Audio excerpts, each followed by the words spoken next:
दिल्लीच्या जंतर मंतरवर आंदोलन आजही कायम आहे। जंतर मंतरवर आंदोलकांची गर्दी आहे। भर पावसात हे आंदोलन सुरू आहे। आज देखील सकाळपासून आंदोलक विद्यार्थी जंतर मंतरवर आहेत। जंतर मंतरवर कालही रात्रभर पावसात आंदोलन झालं। नीट पेपर फुटी प्रकरणी धर्मेंद्र प्रधानांच्या राजीनाम्याची मागणी केली जाते। अभिजित दीपकेंचं धरणे आंदोलन सुरूच आहे।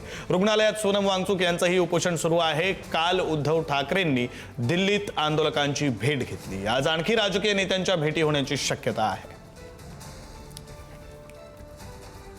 देवीशील मोहिते पाटलांची बॅकएंडला काम करते, त्यांच्या मतदारसंघातील बऱ्याचशा गोष्टी पाहते, तरुणांचे प्रश्न देखील ते हँडल करते।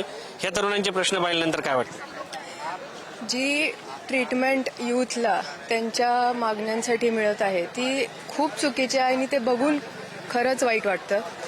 स्टुडंट्सची मागणी फक्त हे आहे की एक चांगली एज्युकेशन सिस्टम असावी, फेअर असावी आणि असे बरेच स्टुडंट्स आहेत जे तो खर्च हँडल करू शकत नाहीत तरी ती एक्झाम द्यायला तयारी करतायत, हार्डवर्क त्याच्या मागे एवढं लावतायत, मग पेपर लीक होणं हे ते डिझर्व करतात का? त्यांची मागणी जी आहे त्याला काल जे घडलं, त्यांना एवढं मारलं, हे बरोबर आहे का?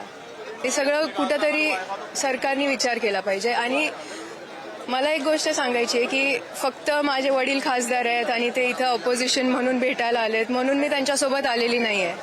आज जरी ते भाजपमध्ये असते तरी मी ह्या मुवमेंटच्या सपोर्टमध्ये आहे, कारण मला यूथला सपोर्ट करायचा आहे। कारण ते जे मागतायत ती खूप क्षुल्लक गोष्ट आहे। मला वाटतं की जरी राजीनामा आपण मागत असलो या ठिकाणी तरी जे नेक्स्ट अपॉइंट होणार आहेत त्यांनी कुठंतरी काम एकदम चांगल्या पद्धतीने पार पाडलं पाहिजे आणि ह्या गोष्टी रिपीट नाही झाल्या पाहिजेत।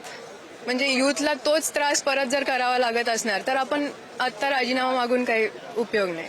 ती एक जेनझी आहे किंवा या समाजाचं तरुण पिढ्यांची मुलांचे जे प्रश्न आहेत ते समजून घेऊन आणि त्यांच्या प्रश्नाला पाठिंबा देण्यासाठी त्या इथे पोहोचलेल्या आहेत।